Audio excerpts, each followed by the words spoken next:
Namo tassa bhagavato arahato samma sambuddhassa.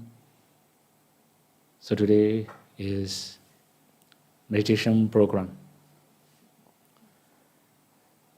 Many people ask, why do we need to meditate? Of course, we have many mental wrong actions. We also have bodily and bhava wrong action. When our mind is pure and calm and bright, we may have less unwholesome minds, also less mistakes. When we can meditate well, we can calm down our minds will become bright, then we may have right actions and right speech, naturally. So to make new habits or good habits, we must practice. Then the Buddha also recommends many different meditation subjects according to people's temperament. Then we may have different temperaments, then there will be different meditation subjects. The Buddha has special power, different from ordinary people and Buddha disciple. Even Vajjika Buddha cannot know people's temperament, tendency, inclination, and habits. But the Buddha could know people's temperaments, tendency, inclinations, and habits. Then the Buddha can give right instruction to right people. Then many of Buddha disciples can attain jhana, path and fruition knowledge easily. So for not all the people, we have a general audience, although we also have to give general instruction to all the people. Then again, although we have many meditation subjects, I think many of people practice mindfulness of breathing. When we read in the sutta, the Buddha will say, mindfulness of breathing is very simple, also very easy to practice. But now modern people, it will be difficult to practice. There are many other things we have to avoid, so we have to train ourselves before we start practicing. Then you may have known something about attainment. We also have different types of people. There are some people, they can achieve asset concentration very easily, but after asset concentration, they cannot improve themselves. They will stop there a very long time. There are also some meditators. They can practice with many difficulties, but they can attain very easily. After asset concentration, they can attain jhana very easily. What makes them that kind of difference? It depends on our backgrounds, our conditions. For example, if we are very busy with many different things, sure, we will be very slow improvements. If we are not that much busy, we are free, mind also free. If we have something in our mind to do, even very minor things, it can be very big disturbance in meditation. So we have major impediments and minor impediments. Major impediments mean we have to do very big things, like for example, construction. You have to repair your house, room, or construction. Any construction. It can be big disturbance. Similarly, family issue. If one of the family members is sick or in the hospital or something, then sure, we cannot meditate very well. Another thing is organization, association, learning, and many different impediments. They are called major impediments. We also have minor impediments, like cutting the nail, cutting the hair, or washing the clothes. All these are called minor impediments. Sometimes before we are sitting, we cannot recognize our nails is long. When we just touch our hands, we realize my nails is hand. My nails is a little bit long. Then it can be disturbing for a whole sitting. I have to cut my nail, right? Remembering that one. It can be a bit disturbing the whole sitting. So that means even minor things. So that means before we are going to sit, we have to settle everything. Cutting the nail, for bhikkhu, shaving the hair also necessary. So everything. Washing the clothes or anything. Then if we have already settled everything, it will be easier to meditate. Then anyway, so the main thing is if we are very busy or if we have many impediments, sure, it will be very slow improvement. If we have already settled all the impediments, then not that much problem. We can improve easily. We may also have many other suitable conditions. For example, suitable foods, suitable weather, suitable residence, especially suitable room or something like that, suitable environment, suitable conversations, many other things. If we have unsuitable conditions, it will be slow again. Then the most important thing is lustful temperament or delusion temperament. These two are also very important. If we have lustful temperament, then we can have attachment to very minor things. Even see very beautiful tissue, oh, it's very nice. For example, right? Very minor things have attachment. Very easy to attach something. This is called lustful temperament.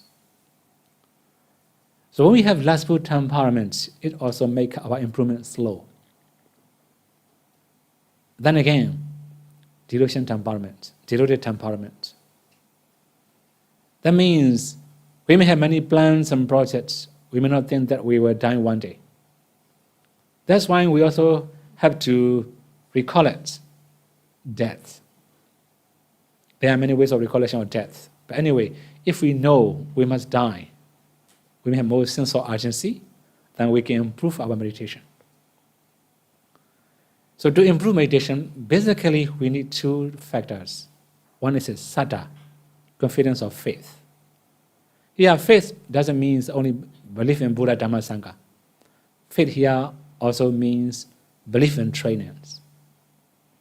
Sometimes we are practicing, but not that much confident with our own ability. This is also not really very good. There are many meditators. They came to Pa-Auk, say, Bhante, I don't think I can attain jhana in this very life. I don't think I have enough parami to attain jhana in this very life. Then whenever they say, I'm just replying very simply, who knows that? We cannot know. Maybe the first year we cannot improve, second year possible, third year possible. Even Bodhisattva had to practice 6 years. So I also recommend, okay, try 6 years in Pa-Auk. Right? You would try 6 years here also, right? So this means if we can train ourselves a little bit longer, there will be the proof of calmness of the mind, there can be the proof of parami.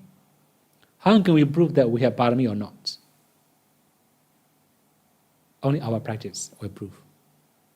Without practicing, we cannot prove that we have parami. Okay, anyway, we must believe our ability. We must believe we have parami. When we became human being, this is the proof of kusala. Why our mind inclined to meditation? This is also the proof of parami. There are many people, many Buddhists. They may have been to monastery, but they don't practice. So why our mind inclined to meditation? It's very dry and very boring, right? Nothing to enjoy. Why the mind inclined to that kind of things? This is the proof of our parami. Anyway, so we must believe our ability, our parami. We have that kind of parami.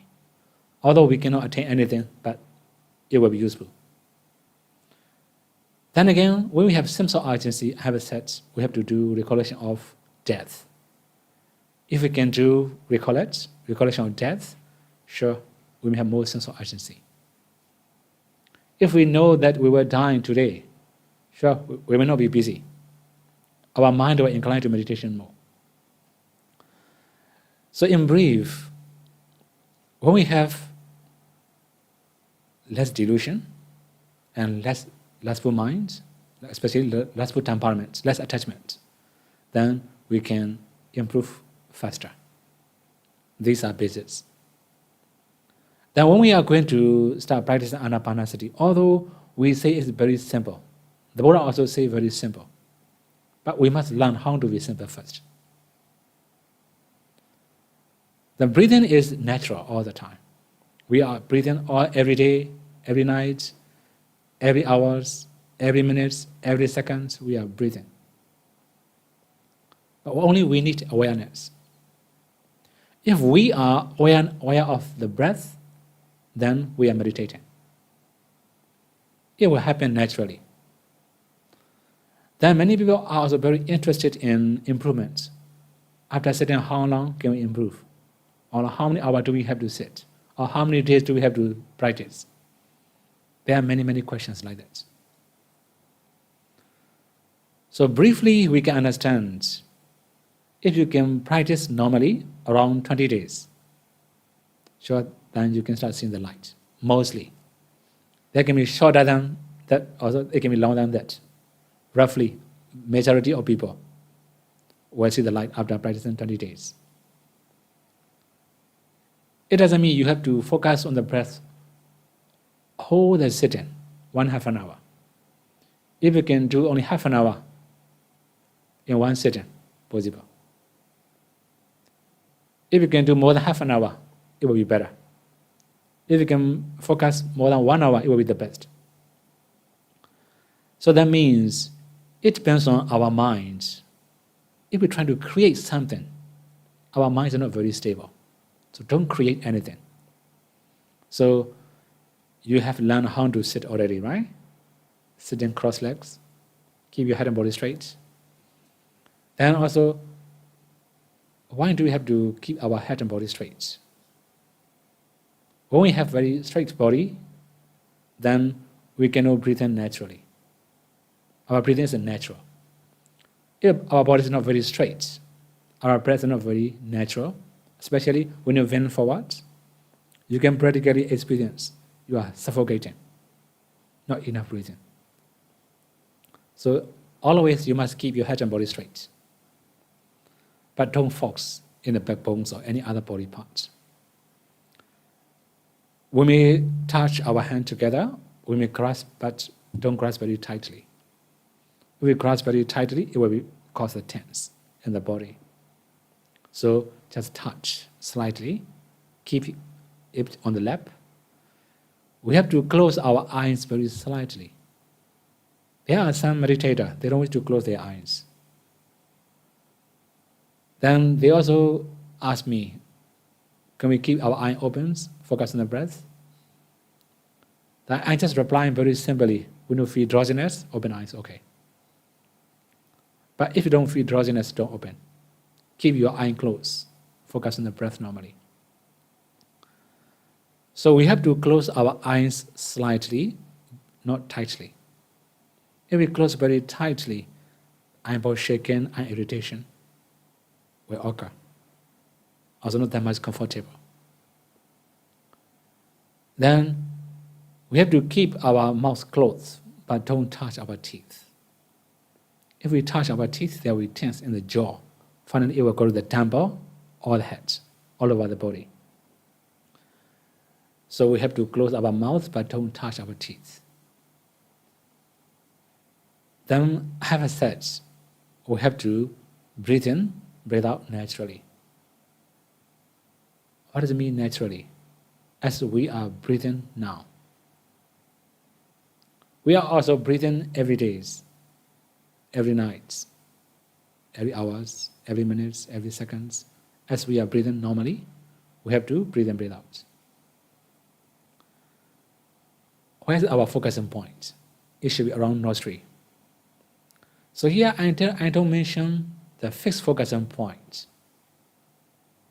That means different people may have different touching points.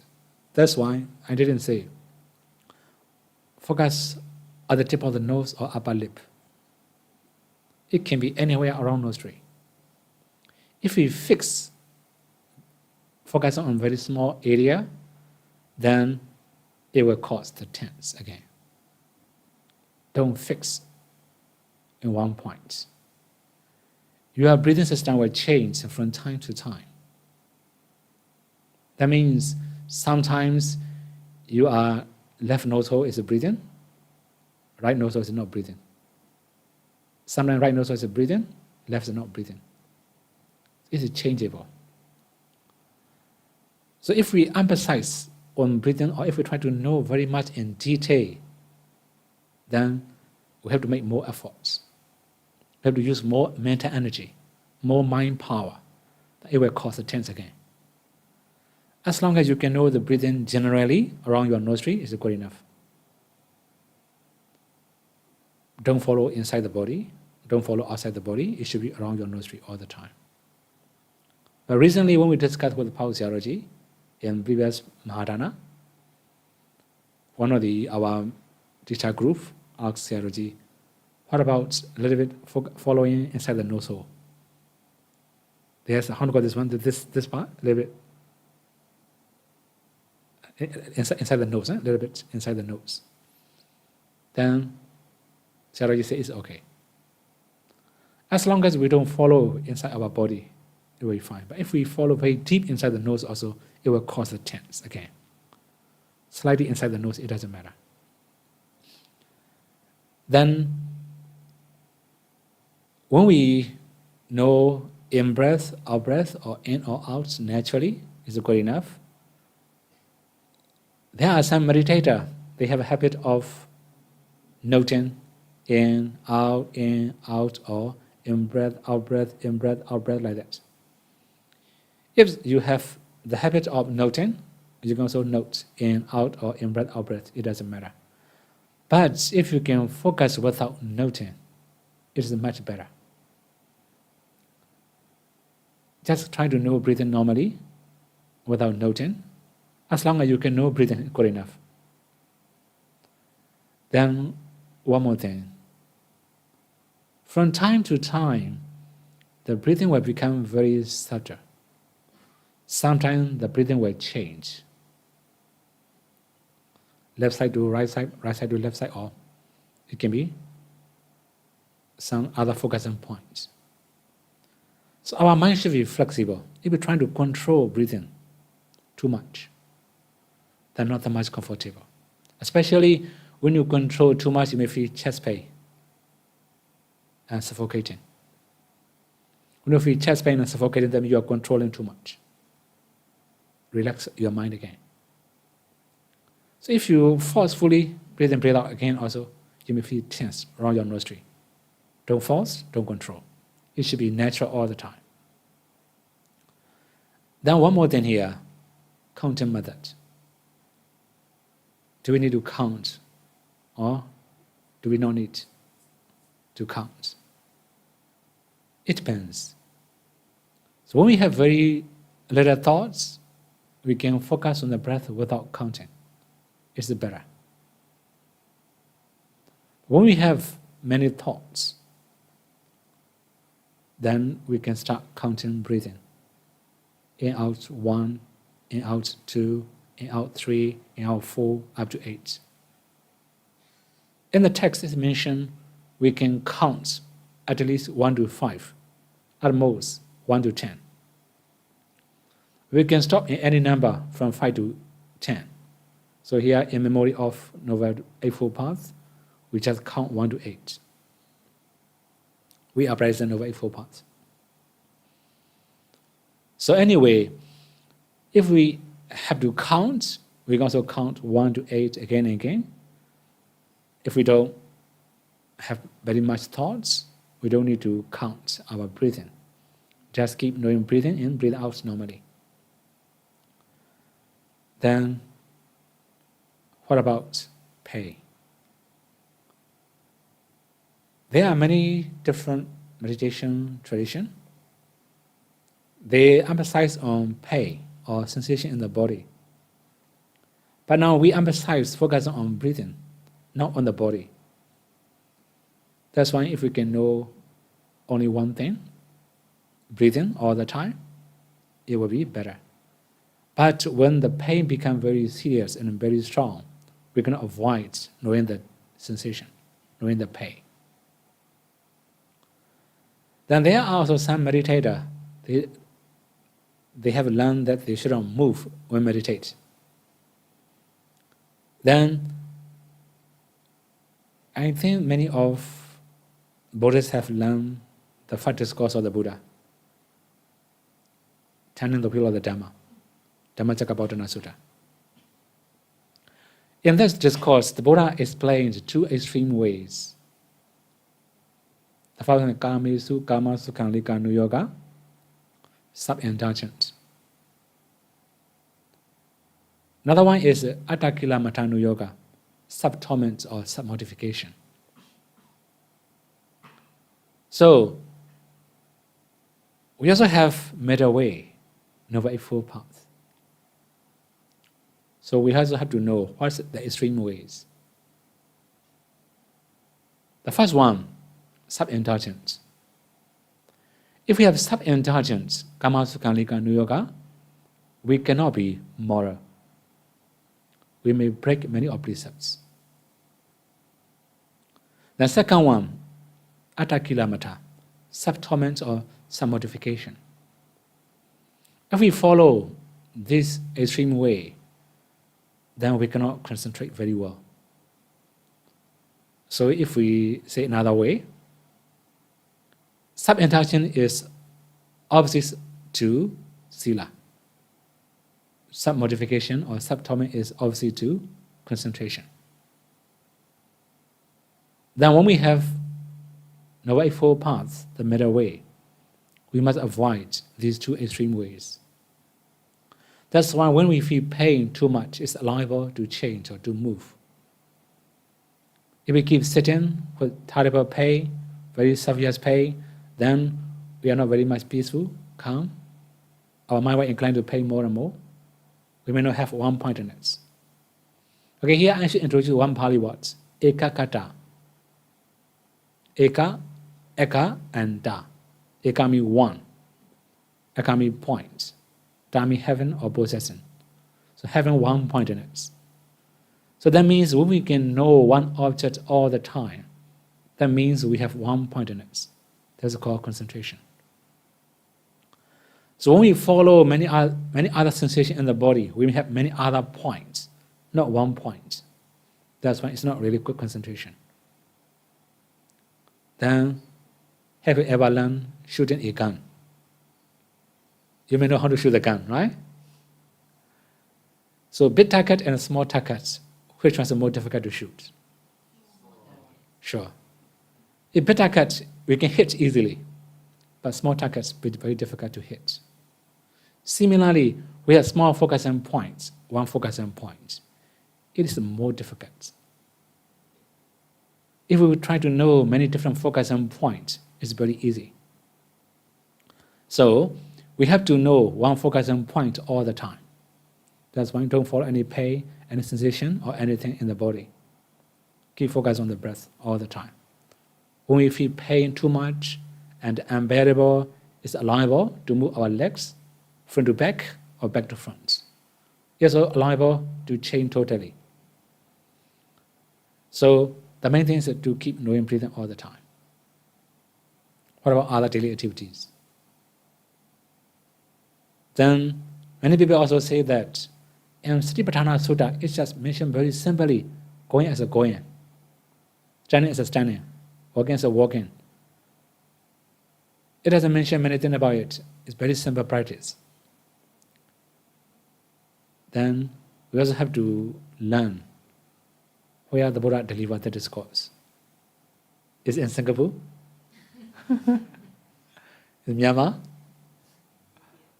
Is in India, which part? Near New Delhi, maybe. Huh? Kamasa Dhamma. So that means when we are trying to approach one's discourse, one's sutta, we have to consider who is the listeners. You may have read many suttas. At the end of the suttas, many people attain arhatship, Sodapatti, Sakaragami, right? How many suttas have you read? I don't know how many suttas I have read also. We cannot attain anything. Sure, this is not for us. For that kind of people. So for us, we have to follow very long system.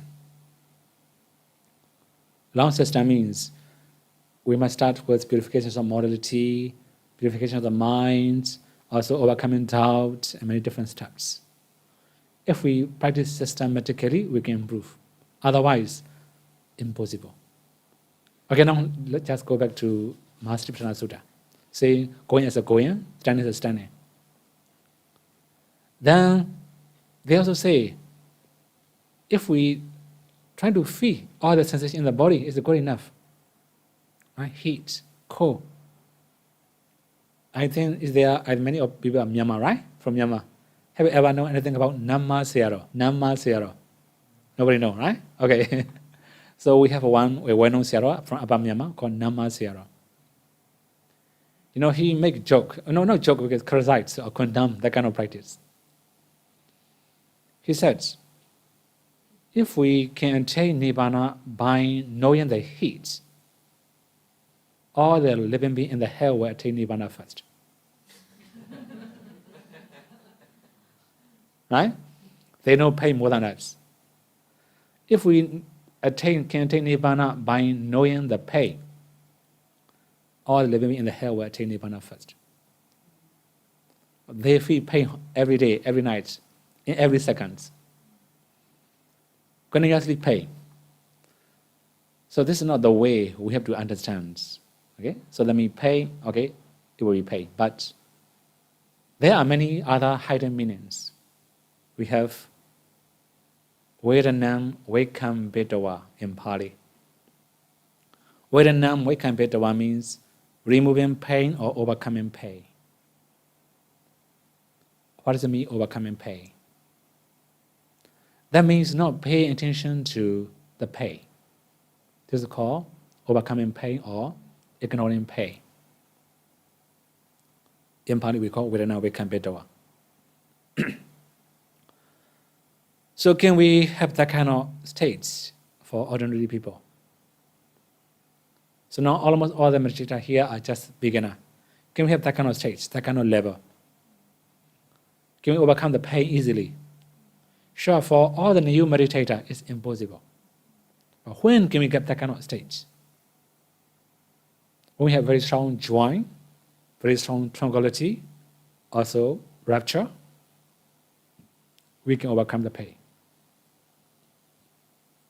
At the time, we may not remember our body anymore. Body is like a rock, still, tranquil. Then although you're trying to move, you cannot move anymore. When you have that kind of state, you can overcome the pain naturally. You don't need to overcome it purposely.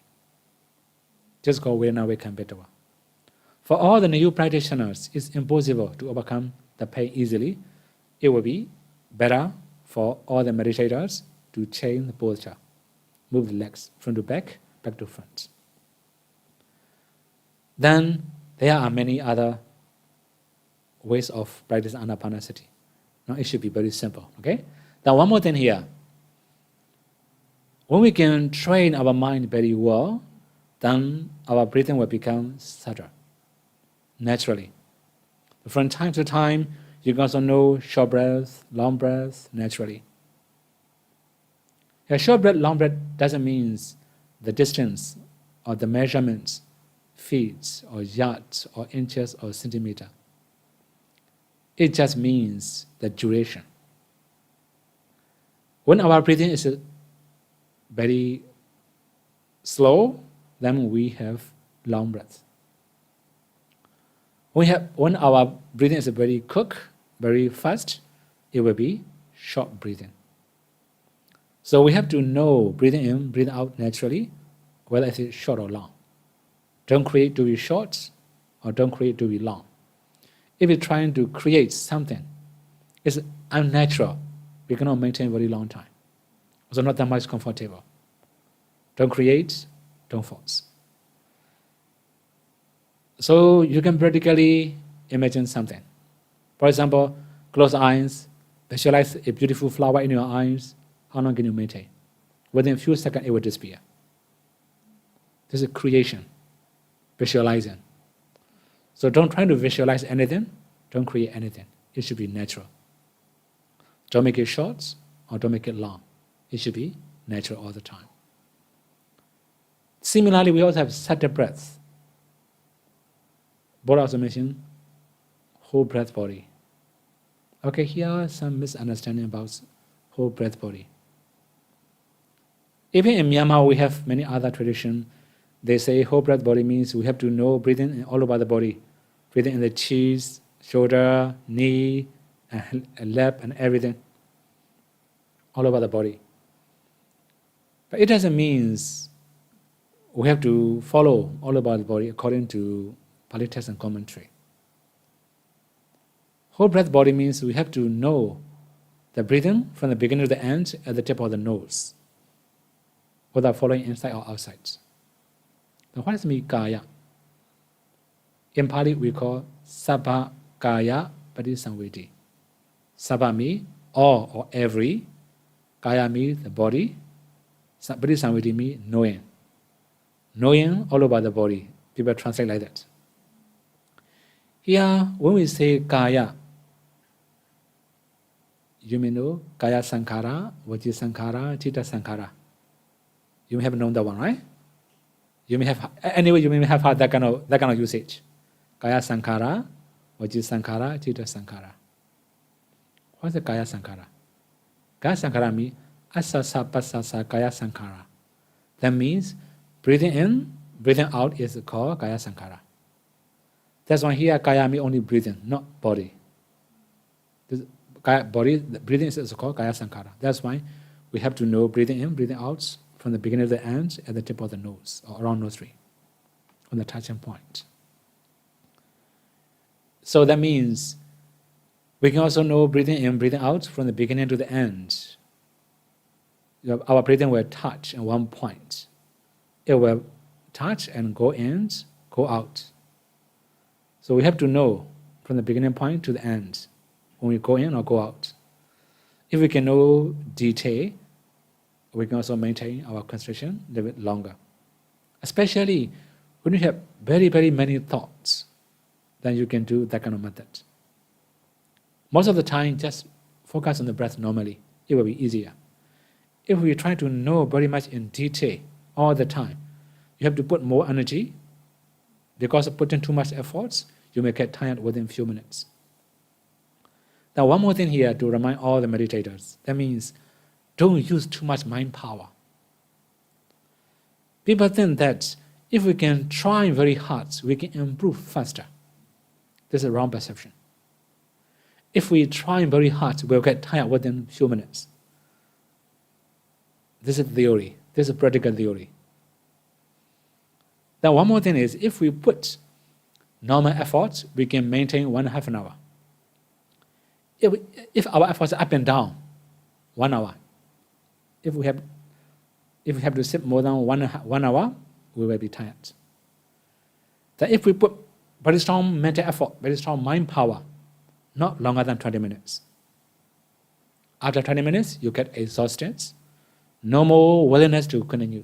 Just sitting and thinking. That means you have to use a lot of mind power to know the breathing. That means save energy. If you can save your mind power, it will be easier and easier to maintain. Also, not that much tired. Now here again, when we have to know whole breath body, from the beginning to the end, don't put too much mind power. As long as you can know breathing normally, keep knowing breathing. But when you have a thought, you can do whole breath body. It will be easier and easier. But one more thing. When you have very subtle breath, you cannot focus whole breath body. At the time, don't try it. Or don't create. So at the same time, when we have subtle breaths, then there will be the light, the appearing of the light. We cannot say exactly when we can start seeing the light. For some meditator, although they are focused on the breathing normally, they can see the light. There are some meditator, although they are counting breathing, they can see the light. Then there are some meditator, then when they have very subtle breath, they see the light. Mostly, majority of meditators, when they have very subtle breath, they start seeing the light.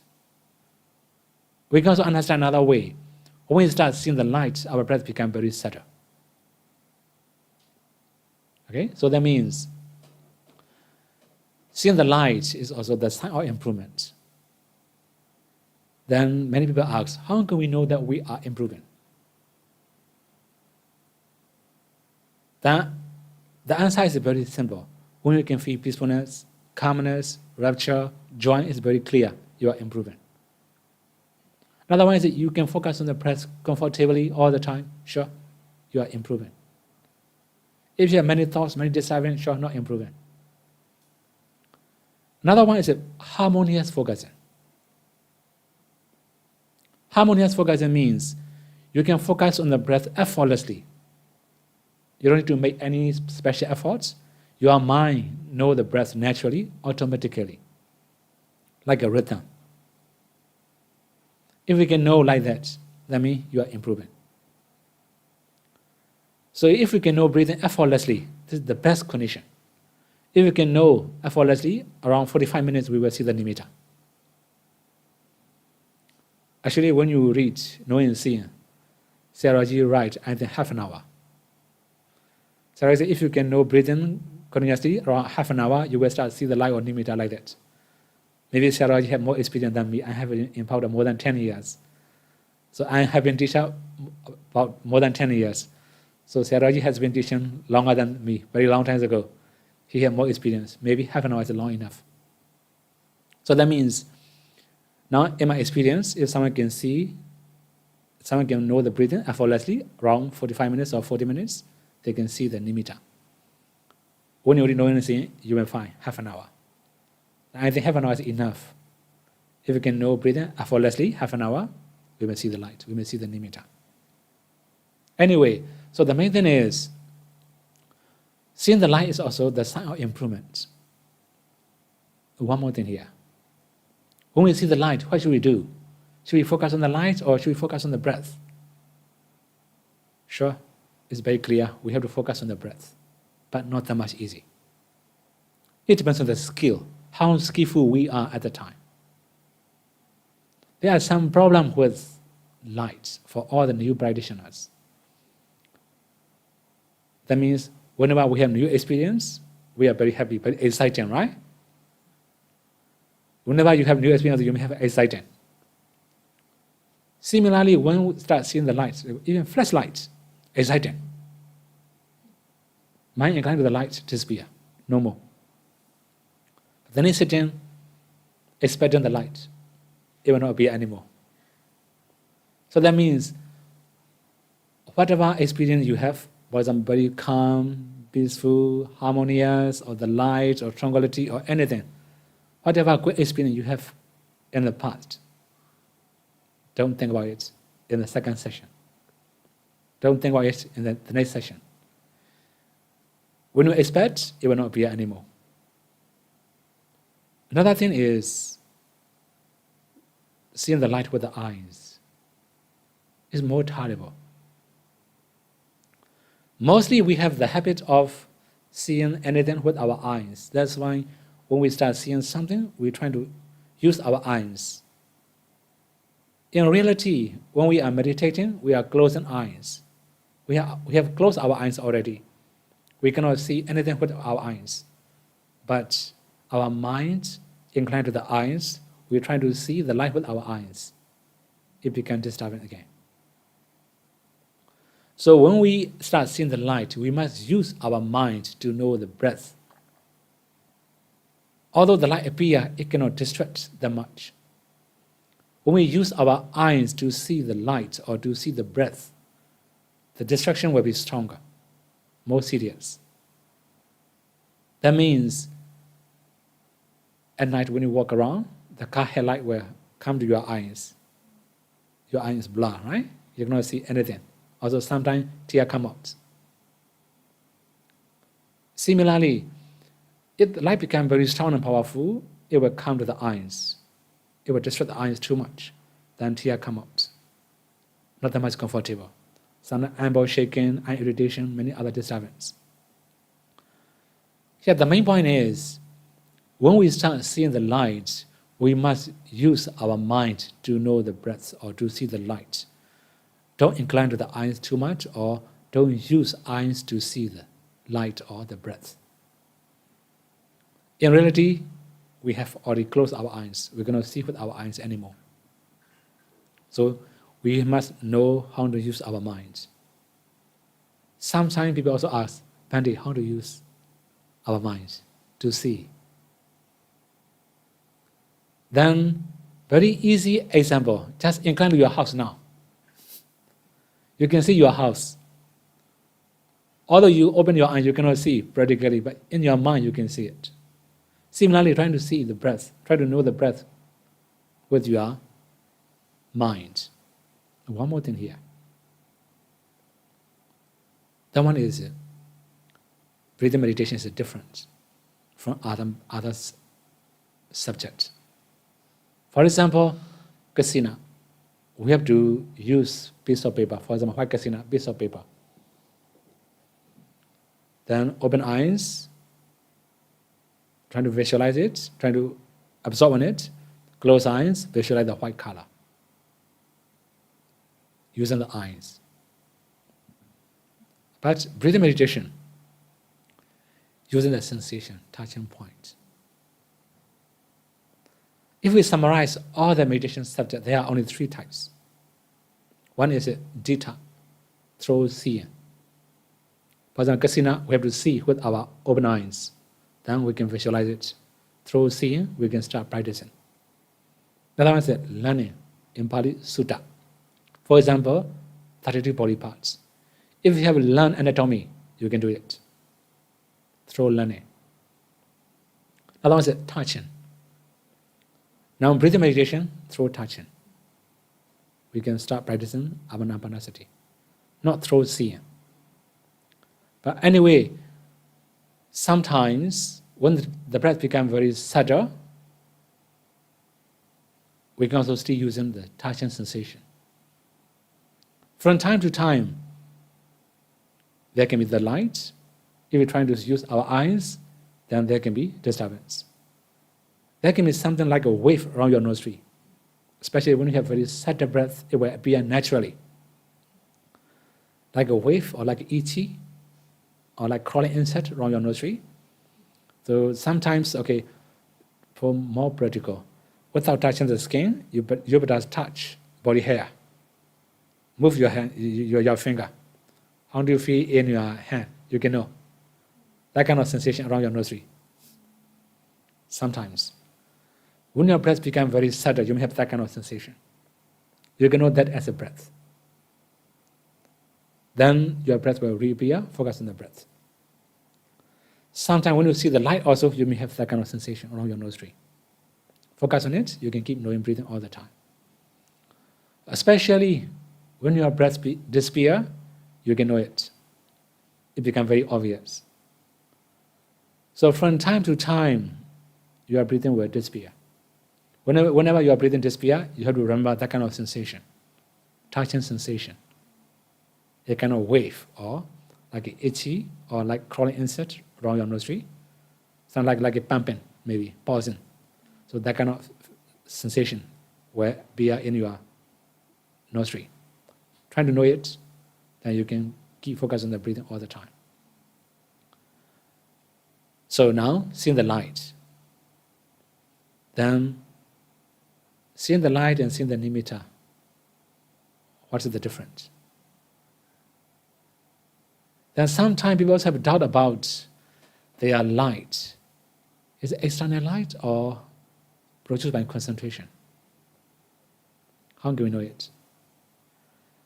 So that means if external light, for example now here, lightning, it will be the same all the time. But if we have the light produced by our minds, when our perception changes, the light will change. the color will change, the location will change. That's why when we start seeing the light, I also recommend all the meditators don't follow the light, the shape, the color, and the location. When our mind inclined to the shape will change. When our mind inclined to the color will change. Not only that, there are many other changing, different form, different shape, different color, different location. Sometimes we are like playing with the light. Also very interesting. So it's a new thing, so it's very interesting. Now, the more we incline to the light, the more changing, it becomes very complicated. So make it simple. Whatever light, color, shape, or location, keep knowing breathing all the time. The light will become very stable. So sometimes when the light becomes very stable, it will change to the nimitta. That means the breath itself change to the light. In the very beginning, you can know the breathing together with the nimitta. But later, your breath will disappear naturally. Your mind will incline to the nimitta naturally. It will be the best. Focus on the nimitta naturally. Don't think about the breath anymore. So that means if we can practice continuously, focus on the nimitta, then there can be absorption states. The mind will deep inside the nimitta, or the mind will absorb the nimitta. We cannot know any other objects, we just know only nimitta. Very simple subject. Then it will be called jhana. Then again, many people also ask, how can we know that we have accept concentration or jhana? Upachara samadhi, apana samadhi, right? How can we differentiate between these two, upachara and apana? In both conditions, the jhana factors are very obvious. Vidaka, vichara, piti, sukha, ekagata, jhana factors, and you may have known that one. One more thing here, many people misunderstand. Knowing jhana factor is called jhana. They have learned from many different teachers, many different traditions. When they came to Pa-Auk, they bring their previous methods. They're trying to understand what they have learned before. Then ask many questions. Now I have experience with Vitaka, Vichara, Piti, Sukha. I have in fact jhana. But they haven't seen the nimitta yet. So here, the main point is, knowing jhana factors or understanding jhana factor is revealed knowledge, not jhana. Now, I have to make one example. How many people have learned Dhamma here? Okay, Kapiya. Huh? Okay, very easier one is, I will see the color, the shape, the form, right? I consciousness. The object of I consciousness is only the color. We call embodied vana. Ear consciousness, sound. Nose consciousness, smell. Tongue consciousness, taste. Body consciousness, tangible objects, right? Then we have mind. Object, it can be anything. Okay, what about the object of jhana? The object of jhana is a nimitta. So that means if we can know the nimitta continuously, that's called jhana. If we just know jhana factors, this is not jhana. This is revealed knowledge. So I think later you have to learn object and consciousness combination, right? Right? So I think for Myanmar people, you can learn Dhamma in Singapore and you can also join Dhamma examination. Right? Only for Singaporean, you may have difficulty to join the examination. Okay. Anyway, so the object of jhana is nimitta. So without nimitta, it's impossible to attain jhana. Then, okay, now upachara. When can we say that we attain upachara?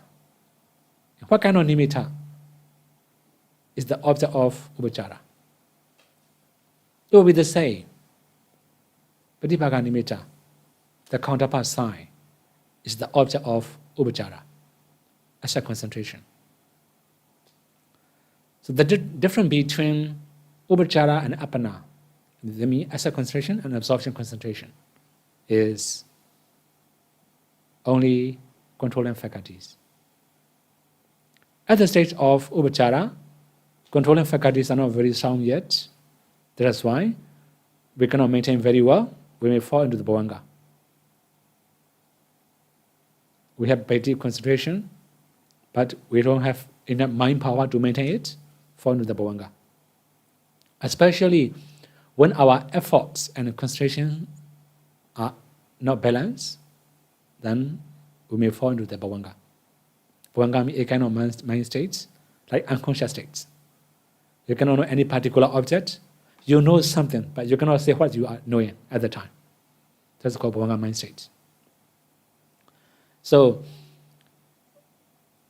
that means when we have very strong concentration, but we don't have enough mind power to maintain it, we may fall into the bhavanga. When we fall into the bhavanga, that means we are not very strong and powerful controlling faculties. Then we can know that's asset concentration.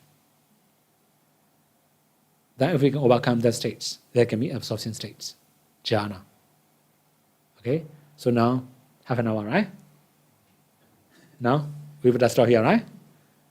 Then, up to 10:30, half an hour meditation, right? Okay, half an hour meditation, after that, question and answer, okay?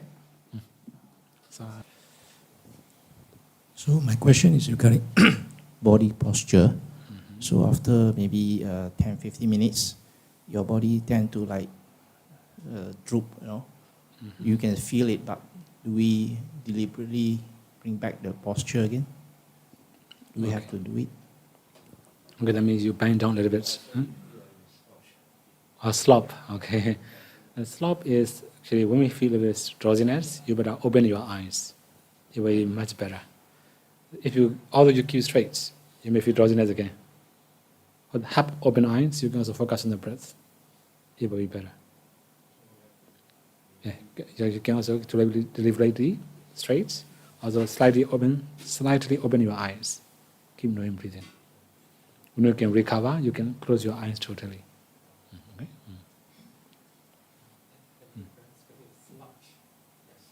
Slash, okay, fine. Okay. I said slash, okay. So that means as long as you feel comfortable, it doesn't matter. Keep knowing it. But if you bend too much, slap too much, then you may feel suffocating. And at that time, it will be necessary to keep your head and body straight again. Okay?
Okay, now the hard question is, she has tried many ways, or she has practiced many methods, she cannot find the breath. Now, because of the instruction today, I also recommended don't put too much mind power, right? So now she can find a little bit, she can know maybe around a few minutes breath. Okay, so now, that means sometimes mind is in hurry. When our mind is in hurry, we may put more efforts than not that much good focusing. So we have to relax our minds more. When we can feel free and comfortable, we we can focus on the breath a little bit longer. Okay? Okay. So more patience. Okay.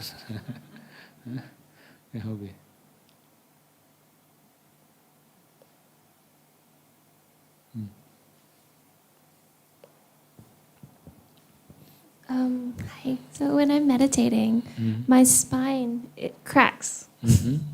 Like every minute or so, it'll be like crack, crack. It's a little bit like disturbing, but I don't know why does it do that. Crash means? Like it'll like make a sound, like. Make a sound. It doesn't matter actually. Yeah. One more thing, don't force too much in your backbones, be careful. Sometimes if you put too much power, very strict, huh? Very strong power in the backbone, not really very good also, not that much comfortable. So feel free, just slightly keep straight, but don't force. It will be fine. I have one more question. So when you see the light, there is like a strong desire to like be absorbed in the light. And then also like I feel like if I go through the light, everything will disappear for some reason. Sure. Is that it? Yeah, it's normal. It's normal. Normal, right? Don't expect too much. If you expect too much, it will not be anymore. Right? So as you treat your enemies, right? Just ignore everything. Just ignore it. Ignore everything. So if you expect, because you have seen the light before, right? So the next sitting, don't think about previous session. We have to restart as a new meditator. So is the point of the light to go through the light or not supposed to go through? Through the light me? I don't know, it's like a very strong urge to go through the light. No, you're not supposed to, you're just supposed to ignore everything. So that means in the very beginning, when you start seeing the lights, it's very interesting. Your mind will incline to the light more and more, right? But whenever your mind incline to it, it will disappear or change. It's normal. If your mind does not incline to it, it will remain around your face. Okay? Like running after your shadow. If you run faster, your shadow will run faster, right? Similarly, if you follow the light too much, it will change, not that much stable. Also, too much exciting. If your mind does not incline to the light too much, it will remain there. Okay?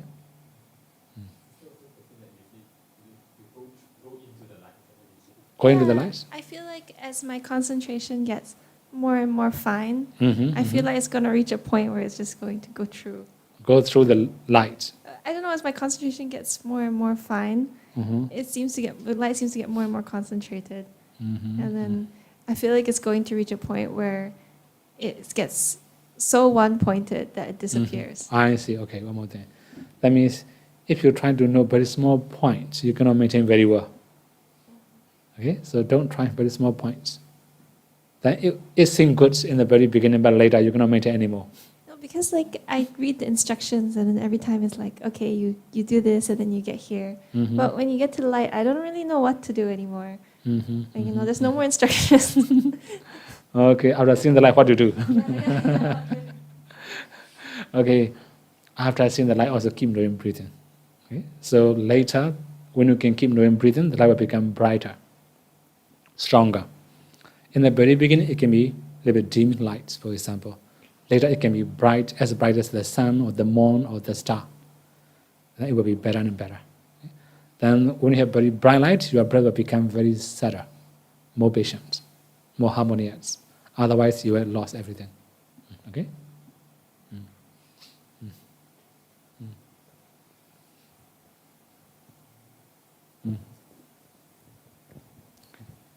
Bhante, let's say if we actually sit for 1 hour, and let's say after half an hour, you are almost into subtle breath, but then wandering thoughts will come in. Sure. So how do you actually, what are some skillful ways to, treat that? Okay, so there's also the broad answer. Especially when you have subtle breath, you are not very, very patient. That's also one reason. One more thing is, when you have a subtle breath, don't fix too much. Your mind should be flexible. After a few seconds, remind yourself to know the breath. After a few seconds, remind yourself to know the breath. You have to remind after a few seconds, every few seconds. Otherwise, you will lost. Okay? So just reminding, make your mind flexible. Then you can maintain focus on the breath. Okay?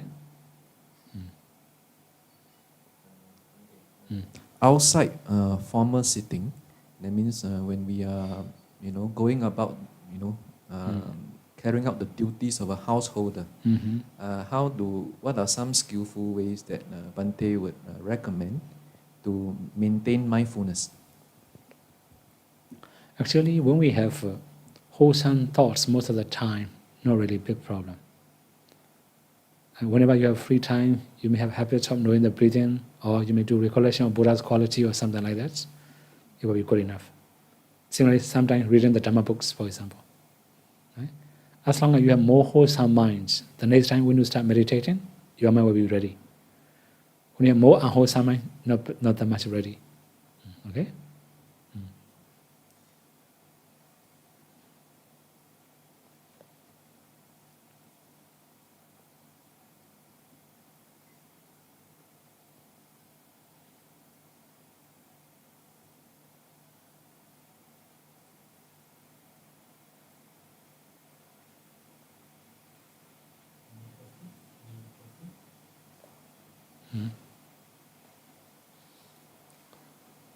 No more? I think just now you mentioned that if you practice diligently for 20 days, every sitting, I think 45 minutes, you will get into nimitta. But for 20 days, every day, is there such thing as how many hours, or how long must you practice? Actually, we have 5 sessions. 5 sitting. 5 sitting. 5 sitting, right? So you can get 20 minutes many times, or half an hour many times in this 5 sitting. It will be good enough.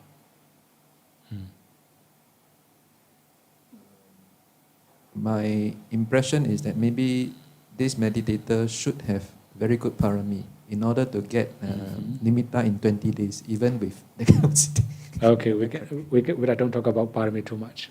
It depends on skill, not parami. Okay? In the sense of samatha, we don't talk about parami. It depends on skill. If we are skillful, we can improve. If we are not very skillful, we cannot improve that much. That means before we see the nimitta or seeing the nimitta, then we must be skillful in nimitta. After attaining jhana, we must be skillful in jhana again. So we have 2 types of skill in nimitta and skill in jhana. Skill in nimitta means we must remember the signs of improvement, the process of improvement also. That means, for example, after how long sitting, you have a quietness of the mind, tranquility, rapture, joy, seeing the light. If you remember all the process, the next time you can balance your mind easily. So it will make you skillful. When you become skillful, you can see the nimitta within few seconds. You can see the nimitta within few seconds, like that. So it depends on skill, not parami. Okay?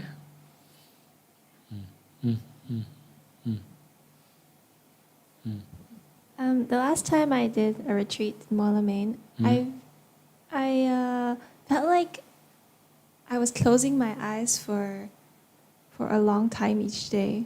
And I got very tired of closing my eyes. Like my body didn't want to close my eyes anymore. And now I'm like a little bit scared of doing a retreat again because I don't know, I feel like your body is not supposed to close their eyes for so long each day. Like, do you have any advice? So sometimes if you close your eyes too much, you feel eye irritation. Irritation, right? Also, No, eyeball I just shaking. don't want to close my eyes anymore.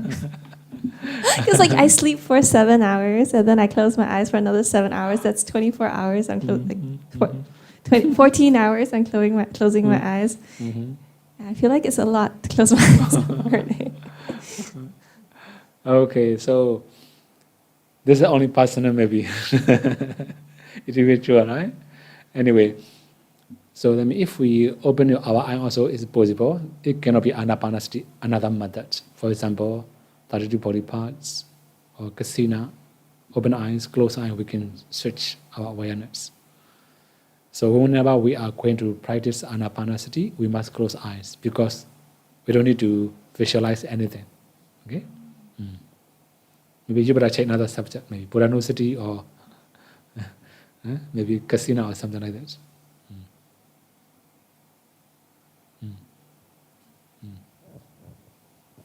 Bhante, when we meditate, right? So after a period of time, right, I know that there is a first mind and a knowing mind. That knowing mind that what is happening, but after a period of time, you get you go back to the breathing. Then should I say there is nothing happen, nothing. But I know that the breathing in, start of the breath to the end of the breath, breathing out, the start of breath to the end, but still nothing happened, nothing. Then if I see, I'm not sure it's a normal light or purple light or pixels. Means that it's a lot of pixels. I also don't know what is that. But I ignore it.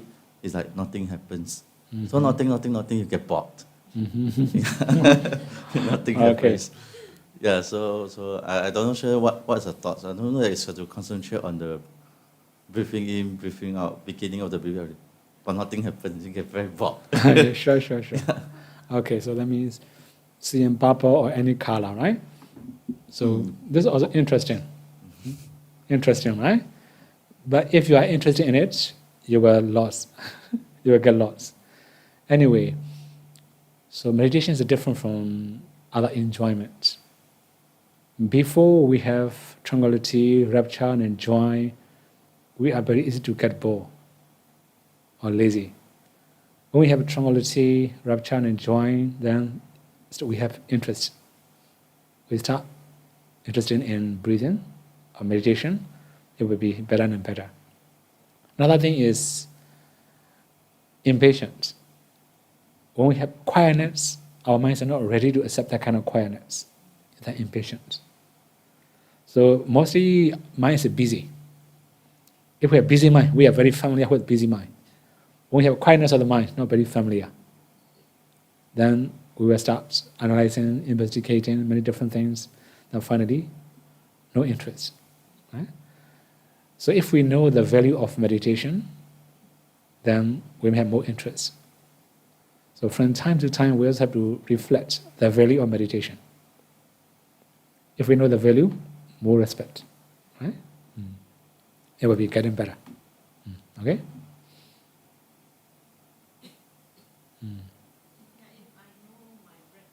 I'm opening and listening. Not like I meditate, I cannot find any breath. So this one I also want to concentrate on breath because I can feel the breath. So is it the good way or what should I? Actually, when we are listening, now we can also know many other objects. We can also know breathing. Okay, this is just normal, not really big problem. But when we have to do only one thing, this is the problem. So we have, for example, walking and focus on the breath. Possible. You have to do two things together.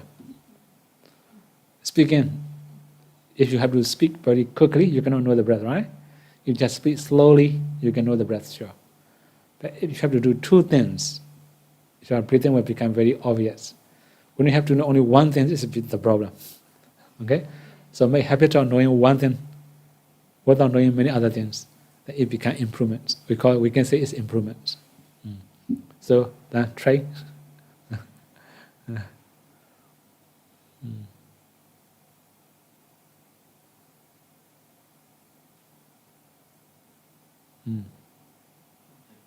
Question is that when we study Abhidhamma, right, there's this moment, harmony state of Bhavanga moment or Jhana moment.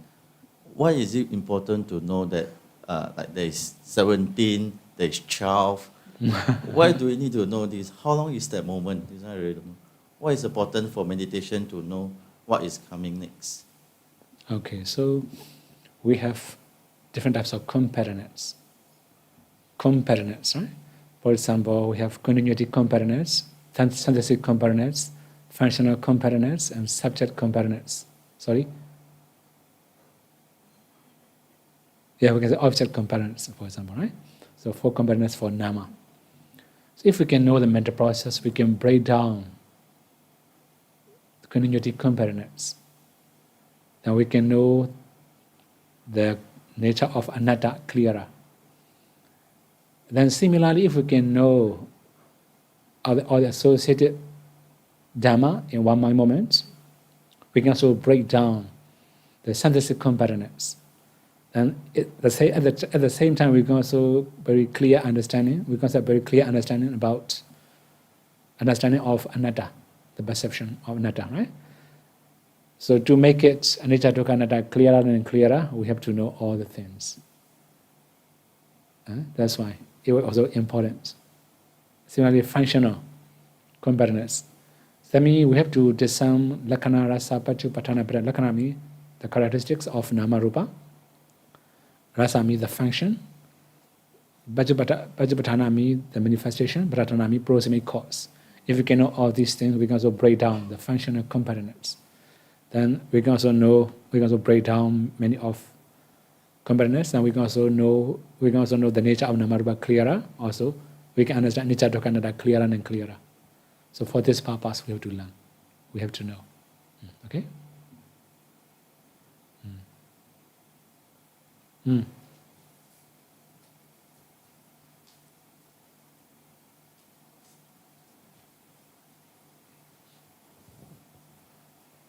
Hello, Bhante. Yeah, I would like to ask about the subtle breath. Because the subtle breath is always so fine and it will take quite long until one breath, right? So like just now other meditator also asked. So how to keep your mind to really not be patient, and also because sometimes in the subtle breath, sometimes the light will maybe you will appear or some but we were asked to not focus, and sometimes the breath is so subtle and you have like lost focus of what you should focus. So how to overcome this feeling? Because sometimes like you try to avoid or something, so or you will be like scared of that sometimes because you don't know which one you should focus. So sometimes you will lost focus because like the breath is not there. Yeah. So especially when we have such a breath, that means we must be more patient. If we are impatient, we're going to focus very well. The first one is very patient. Second one is analyzing. If you analyze too much, it will disappear. It will disappear naturally. So sometimes you may make more efforts to know it clearer and clearer, to try to make it clearer and clearer. Then also it will disappear again. So that means there are many other conditions you have to be skillful in this case. The main thing is don't fix too much. Sometimes you try to know only one point for a very long time, especially when you have such a breath. If you fix too much, your breathing will change, then you are lost. You cannot know the breathing anymore. That's why your mind should be flexible most of the time. Don't analyze, don't investigate, keep it natural. Just whatever changing, keep knowing normally. I also have said, after a few seconds, remind one time to know the breath. After a few seconds, remind one time like that. If you're trying to fix, you have to put more energy.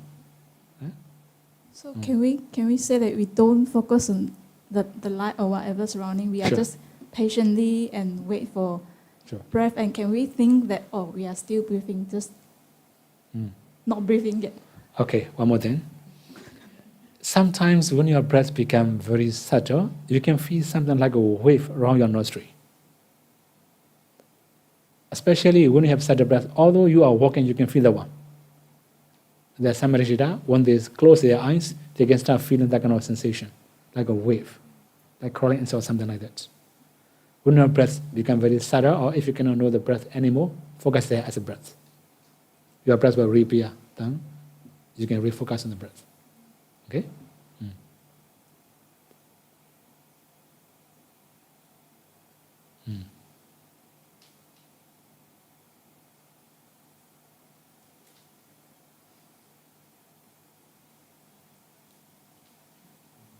Maybe one last question. Any more questions?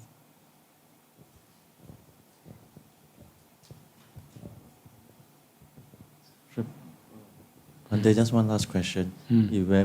Because there's a lot of meditators say that when suddenly we get lost. So once we get lost, what should we do? Should we get out of the sitting, come back again, or continue when we get lost?